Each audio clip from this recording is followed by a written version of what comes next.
많은 사람들이 필요하다라는 압박에 압도되는 부분이 많다.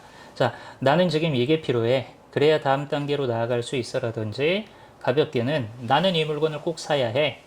나에게 필요한 거야. 이런 마음이 있는데, 이렇게 압박에 압도되는 마음들 앞에서 이들을 다룰 수 있는 실용적인 노하우 한 말씀 부탁드려도 될까요?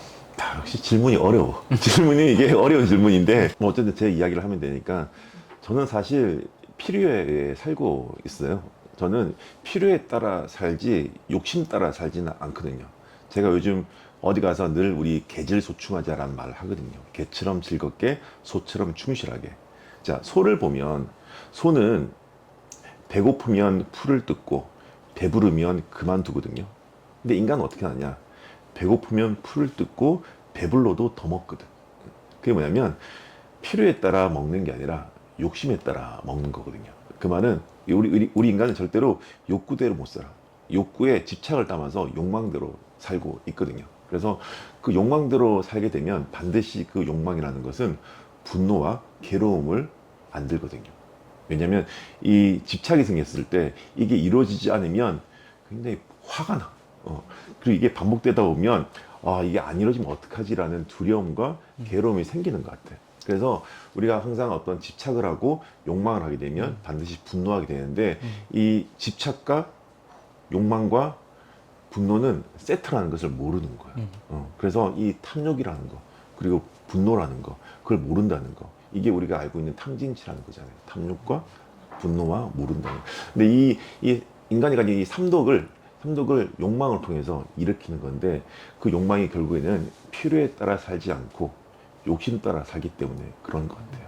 그래서 오히려 인간이 욕구에 따라서 사는 거 저는 문제가 없다 생각을 해요. 근데 그 욕구에 집착이 생겨서 욕망대로 살게 되면 그게 문제를 일으키는 것 같아요. 그래서 이제 저희 공부할 때도 순수한 창조의 욕구하고 이제 욕망의 상태하고는 구분을 해야 되거든요. 그래서 그런 부분을 들여다볼 수 있는 눈을 들렸으면 합니다.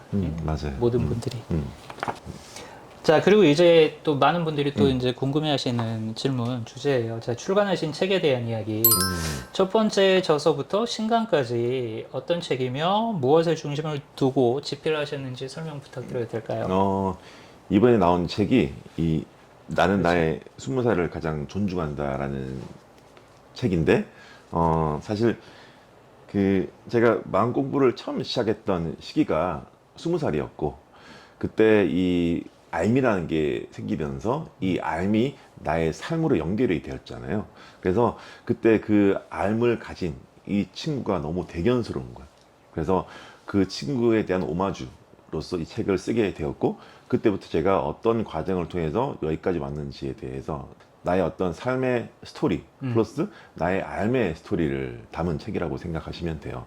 그 전에 썼던 책은 바이브라는 책인데 그 바이브는 제가 아까 말씀드린 사람의 어떤 기분, 느낌 이런 건데 그 기분과 느낌이 아까 말씀드린 어떤 삶의 방향타 역할을 하는 건데 그게 왜 그런지에 대한 내용도 약간 담겨져 있는 책이라고 할 수가 있습니다. 그 바이브 책 쓸 때의 그 에피소드 때문에 저희가 만나게 됐죠, 그렇죠. 사실. 제가 그 그렇죠. 바이브란 책을 이제 정신세계사라는 곳에 이제 출간을 하려고 투고를 했는데 책이 너무 안 나와서 그때 이상하다. 왜 이리 안 나올까? 왜 이리 안 나올까? 했는데 제 앞에 이제 편집하는 그 책이 너무 어렵고 그 책이 너무 난해해서 편집자님이 그렇게 고생을 해서 책을 많이 보죠. 쉽게 해서 만든 책이 우리 카밀로 선생님이 썼던 아니, 요 책 전에 책이 있는데 책 전이지. 그 책이 너무 오랫동안 안 나와서 제 책이 밀려가지고 늦게 나와서 과연 이 저자님이 이 작가님 누굴까라고 알아보다가 제가 카밀로 쌤을 알게 돼가지고 그 인연으로 지금 여기까지 오게 됐어요. 그래서 사실 지금은 이제 뭐 친해져서 뭐 형님 동생 하는데 옛날에는 저의 어떤 마음 공부의 선생님, 스승님, 멘토였어요. 그래서 저는 그 명상 수업을 다른 데서 들어본 적이 한 번도 없고 우리 카쌤한테만 명상 수업을 들었는데 뭐 물론 이제 카쌤을 제가 존경해서 이런 말 하는 거 같지만은 제일 괜찮았던 것 같아요. 그래서 그 명상 수업을 통해서 많은 걸 배우게 되었고 그리고 정말 나를 볼 수 있는 시선을 너무 잘 지도해주고 인도해 주셔가지고 사실 옆에서 이야기하고 있는 게 스스로가 나 되게 대견스러워. 나의 스승님 앞에서 이런 이야기를 할 수 있다는 거에 대해서 아유, 참. 이게 스스로가 대견스럽기 때문에 오늘의 인터뷰를 하기 위해서 이 제주도까지 날라왔지만 날라왔지만 나름 큰 의미와 가치가 있는 것 같아요. 저희 내려가기 전에 드렸던 말씀 있잖아요. 음, 음. 1년에 몇 번 오시라고 그때 맞아. 열을 오시라 그랬었나? 맞아. 한번 길게 와서 열을 오시라 그랬었나? 학생과 다시 또 명상 수업도 하고 싶고 여러 가지 많은 가르침을 또 얻고 싶기도 한 것도 사실 제 마음이에요. 현실 여건이 주어진다면. 그리고 저는 좀 무엇보다 지금 몇 달 만에 뵙는 거라 반가워가지고. 맞아. 반가운 게 제일 사실은 빨리 이제 인터뷰하고 사실 술 마시러 왔지 인터뷰로 온 게 아니거든. 회포를 풀고 싶죠. 그리고 사실 이런 인터뷰 나 정말 좋아하는데 어디서도 이런 말을 할 수가 없거든.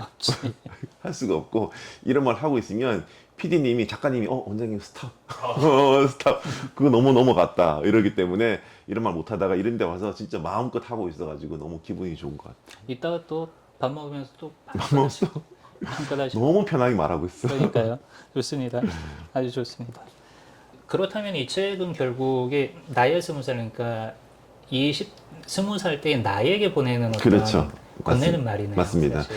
제가 그 인생에서 눈치를 봐야 될 사람은 딱 두 명이라고 말을 했거든요. 네. 그게 20살의 나와 80살의 나예요. 왜냐면 20살의 나는 걔가 어떻게 치열하게 살아왔는지를 내가 가장 잘 알잖아요. 그 20살의 간절함이 지금의 여유를 만들었다는 걸 알고 있기 때문에 그 20살인 나를 가장 존중하고 80살의 나는 지금의 나를 가장 잘 알 거 아니에요. 그래서 내 인생에서 힘든 일이 있을 때 항상 80살의 하영이에게 물어봐. 더 나아가 90살, 100살에 더 정확하게는 죽음을 앞둔 하영이에게 물어봐. 그러면 가장 정확하고 심플한 삶의 정수, 가르침을 항상 주고 있더라고요. 그래서 어떻게 보면 80살의 하영이 아니면 죽음을 앞둔 하영이가 나 인생의 멘토고 20살의 하영이를 가장 존중하는 것 같아요. 책 제목 음, 너무 좋아요. 음. 이런 깊은 의미가 이제 맞아요. 깊은 의미가 담겨 있고. 저도 이제 그 시크릿을 깨닫다 책 그거 쓸 때 원래 제가 생각했던 제목은 수도자와 공과금이었어요. 네, 근데 이거 여기저기서 여기저기서 그건 아니다. 근데 사실 그 제목에 제가 이제 말하고 싶었던 부분들이 담겨 있었거든요. 근데 그만큼 이 책의 제목이 중요하죠. 어떻게 보면 나의 작가의 아바타잖아요. 제목 맞아요. 자체가. 맞아요. 이 제목에는 그래서 만족하시는? 그럼요. 이게 제가 옛날에 한 그 유튜브 채널에 나와서 했던 이야기인데 네. 그 중에 한 멘트가 이 문구였거든요. 그래서 그걸 그대로 가져와서 제목을 만들었는데 다행히 통과가 채택됐어요. 돼서 채택이 채택됐어요. 돼서 채택됐어요. 나왔고 카쌤은 제목이 탈락이 돼가지고 이렇게 다른 제목으로 나왔지만 제가 생각해도 그렇게 딱히 또 그 제목을 또 뽑힐 고집했으면 또 얼마나 또 편집 기간이 길어지고 제 책이 늦게 나왔을까 생각하면 그때 잘 허락해 주셔서 아직 제목도 확정이 안 돼요. 그런 상태면 좋습니다. 네네. 하나 질문 있어요. 응. 지금 이제 많이 자유로워지고 이제 되게 현실적으로 성공한 상태인 40대 이하영이 20살의 이하영을 존중한다고 했잖아요. 그럼 그 말을 들은 20살의 이하영의 그 기분과 감정, 느낌 어떨까요? 내가 그거를 3년 전에 경험을 했어.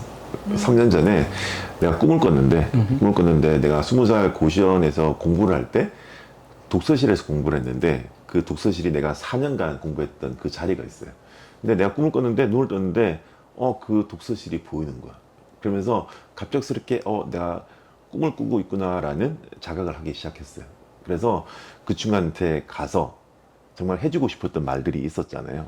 20살 그때 너 힘들고 지금 공부하는 게 얼마나 그 괴롭고 두렵고 앞으로 어떻게 될지 모르는 그런 상황에서 공부를 하기 때문에 그 친구한테 가서 좀 힘내라는 말을 해주고 싶었거든요. 그래서 그 독서실에 올라가서 그 친구를 툭툭 두드렸어. 그러니까 걔가 나를 보더니만 누구니? 그래서 내가 나 참 당황스러운데 이게 뭐야? 45살에 나다. 45살에 너고 너는 지금 20살에 너다.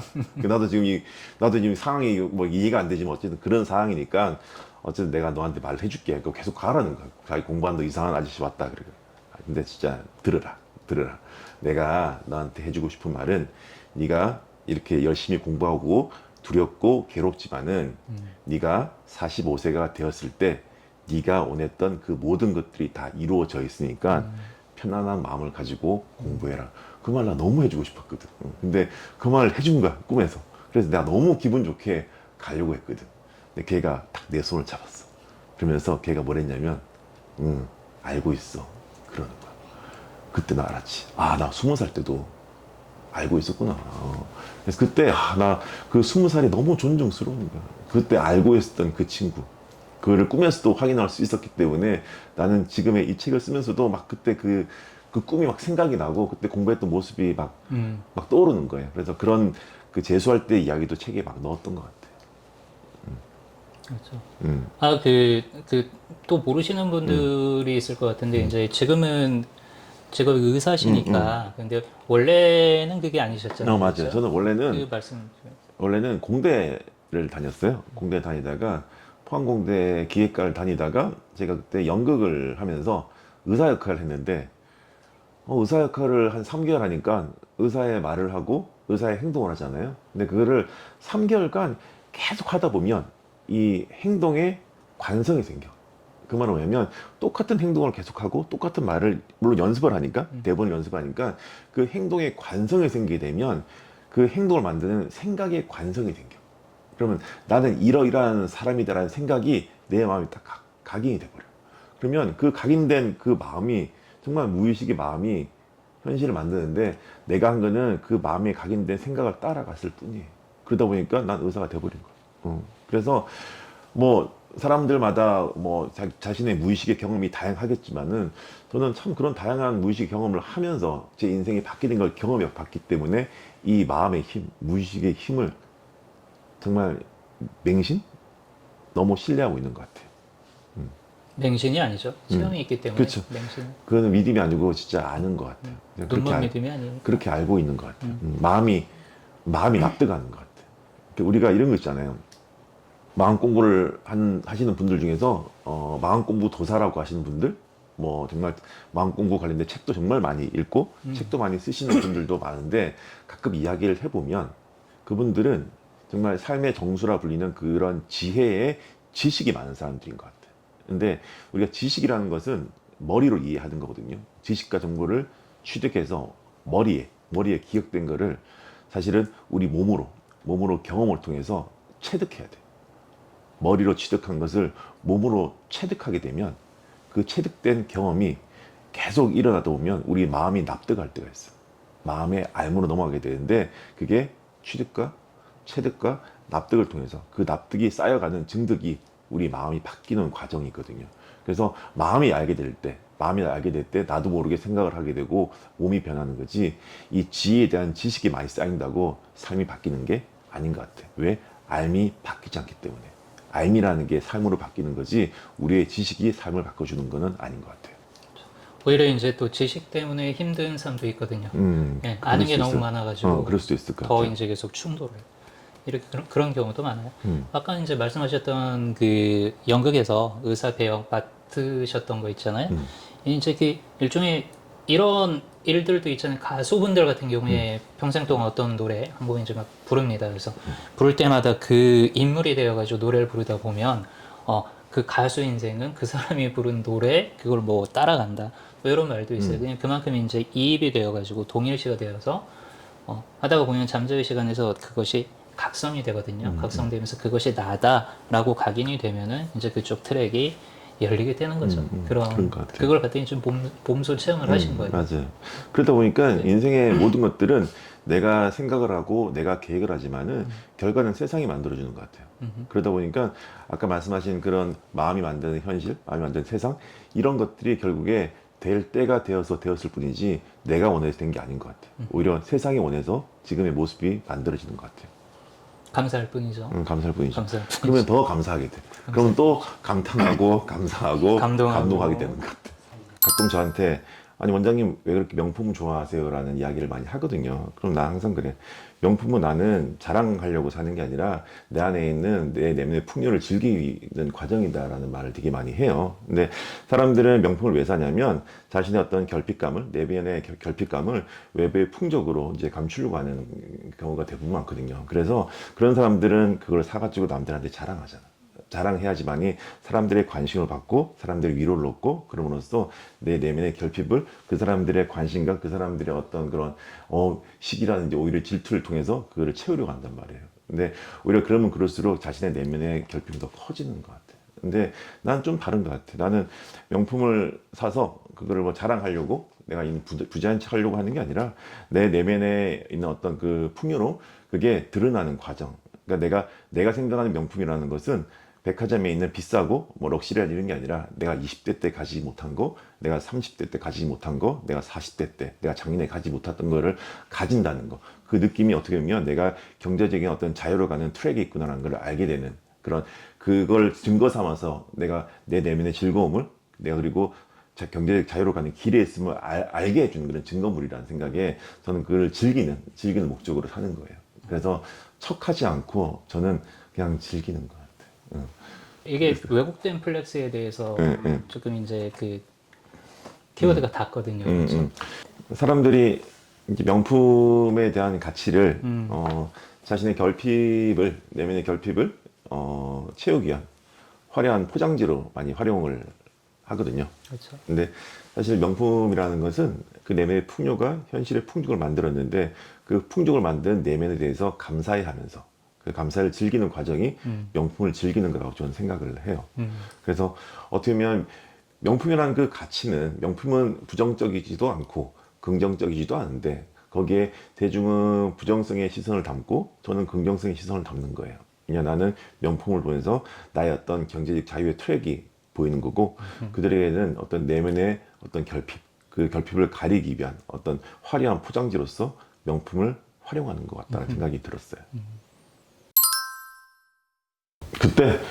그때는 명품이 뭔지 몰랐어요. 돈도 없는데 명품이 뭔지 어떻게 알아요? 지금은 SNS라는 게 너무나 발달이 돼가지고 과거에는 우리가 뭐 재벌 2세, 3세들의 생활을 볼 수 있는 기회가 없었잖아요. 근데 지금 그들의 생활을 클릭 몇 분만 하면 다 볼 수가 있고 특히 뭐 나 비슷한 또래의 뭐 재벌 2세, 3세, 4세들이 그 명품을 들고 다니는 걸 보면서 그런 걸 알게 되는 것 같아요. 근데 우리 때는 그랬잖아. 이게 명품인지 아디다스 모르고. 명품이었잖아. 그 아디다스.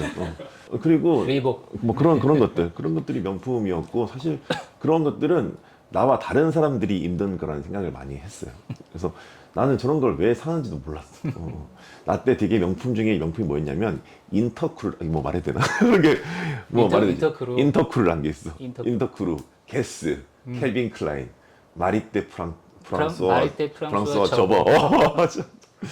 이제 그런 명품들이 있었는데 미치코 런던 안전지대 막 이런 게 있었는데 이제 그런 것들은 나와 다른 사람들이 입는 옷이었지 내가 입는 옷이 아니었던 것 같아요. 그래서 물론 사람마다 이제 명품의 기준은 다르겠지만은 그때 나에게 명품은 내가 입을 수 없는 그런 옷이 명품이었던 것 같아요. 그때 잘 몰랐어요, 명품이 뭔지. 이제 진정으로 뭐 경제적 자유나 아니면 명품으로부터 자유를 얻었다. 이게 어떤 마음이냐면은 진정으로 자유를 얻은 사람은 명품이 없어도 행복하고 명품이 있어도 행복해요. 왜냐면은 그 사람의 어떤 행복을 끌어내는 원천은 명품이 아니에요. 자기 자신의 존재지. 그거 자체이기 때문에 명품을 휘감고 있던 아니면 헐벗고 있던 그런 것은 중요하지 않습니다. 이런 차원에서는 명품이 있을 때는 있어서 좋은 거고 명품이 없어도 아무런 아쉬움이 없죠. 하다못해 헐벗고 굶고 있어도 내 자신의 어떤 그 존재의 지목에는 아무런 상관이 없어요. 그래서 깨달은 자의 어떤 그 표식을 이러이러해야 한다라는 상을 딱 만들어 놓는 것 자체가 사람들의 깨달음을 방해를 해요. 일단 깨달은 자에게는 내가 깨달았다라는 그것 자체가 없습니다. 자체가 없기 때문에 그게 이제 진정한 자유인 거죠. 진정. 맞아요. 명품은 그러니까 뭐 죄가 없어요. 명품. 맞아요. 그래서 점점 마음 공부를 하다 보면 이 외부 현실에 대해서 관심이 좀 떨어지는 것 같기도 해요. 점점 내면의 어떤 즐거움이나 풍요로움과 감사에 대해서 더 생각하다 보면 그런 명품에 대해서 관심이 없어지는데 사실 저 같은 경우에는 뭐 카쌤이야 워낙 그쪽에 공부를 많이 하셨고 많은 경험을 하셨지만은 저는 오히려 그 제가 가지고 있는 명품이라든지 전 또 차를 옛날에 좋아해가지고 왜 그런 차를 타냐 물어봤을 때 사람들이 이제 차는 세 가지 종류가 있거든요. 뭐가 있냐면 차를 탈 때 느낌이 좋은 차가 있어. 세단 같은 거, 안락하고 승차감이 좋은 차. 근데 그 승차감이 좋은 차보다 차에서 내렸을 때 주는 느낌이 좋은 차가 있어. 하차감. 나는 어떠냐면 내가 가지고 있는 차에 대한 감사함이 있어. 가차감이라는 게 있어. 가지고 있는 차에 대한 감사. 그게 뭐냐면 내가 점점점 경제적 자유로 가는 트랙에 있구나라는 걸 확인하는 그런 도구로서 저는 명품이라든지 차를 많이 활용하는 편이에요. 근데 물론 그걸 벗어나게 되면 그거마저도 해탈하는 경우가 있지만은 저는 아직까지는 그 단계는 아닌 것 같아요. 즐기세요. 아직까지는 삶을 즐기세요. 왜 그 매트릭스의 그 빨간 약과 파란 약을 둘 다 먹는 사람이지. 한 번은 여기로 갔다가 한 번은 여기로 갔다 한 사람이지 우리 카쌤처럼 도인이 되셔가지고 한쪽에만 있는 사람이 아니에요. 저는. 오히려 저는 그 뭐 스테이크의 어떤 그런 달콤한 맛 그것도 즐기기도 하고 그 차가 주는 그런 가차감의 즐거움을 즐기기도 하고 또 가끔은 그 차가 없어도 뭐 인생의 어떤 그 즐거움을 즐기기도 하고 그러니까 우리가 선천적으로 주어지는 행복도 있고 후천적으로 내가 만든 행복도 있잖아요. 그 둘 다를 즐기는 것 같아요. 왔다 왔다 왔다. 저는 그렇게 살고 있어요. 행복하시죠? 네, 네. 행복해요. 그래서 그리고 스테이크 말씀하셨는데 네네. 조금 있다가 맞아. 스테이크는 아니고요. 닭도리탕. 돼지갈비찜 아, 준비되어 있습니다. 훌륭하십니다. 직접 요리하신다고. 하나씩 했어요. 하나씩. 자, 그리고 이제 앞으로 어떤 삶을 살고 싶으신가요? 앞으로 그냥 지금처럼 계속 살 것 같아요. 지금처럼 계속. 제가 요즘 자주 하는 이야기가 삼감하며 살자라는 말을 하거든요. 네. 그게 뭐냐면 감사와 감탄과 감동인데 늘 그 감탄의 호흡을 하고 감사의 말을 하다 보면 감동스러운 하루가 만들어지거든요. 그래서 저는 오늘 또 점심 먹을 때 너무 맛있어. 너무 맛있어. 그 감탄의 호흡을 늘 가지고 있어.